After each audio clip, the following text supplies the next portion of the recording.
Yun guys,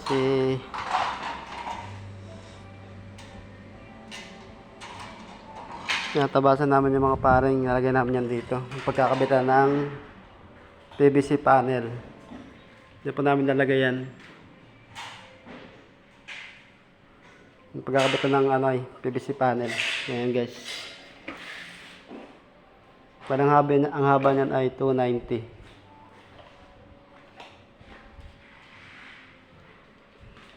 Bali isang kisame tapos na namin gawin. Ilaw na lang yan saka pintura. Anong design niya guys? Yung sa gitna ilaw yan guys, ilaw.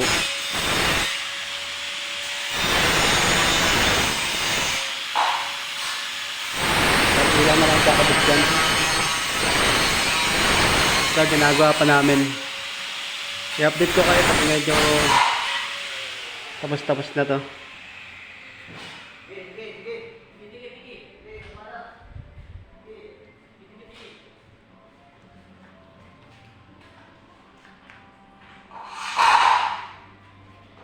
Bala ginagawa na Renel yung metal paring. Yung tabasan namin. Kakapitan naman yan dito.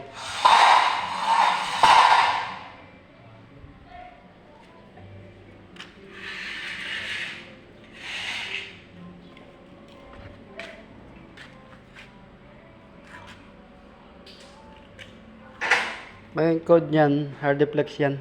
Yung cob light. Yung sa gilid. Parang ganyan, parang ganito. Tapos yung ceiling niya, PVC panel. Ito yan guys. PVC panel. Ito yung kakabit namin dito. Yan guys.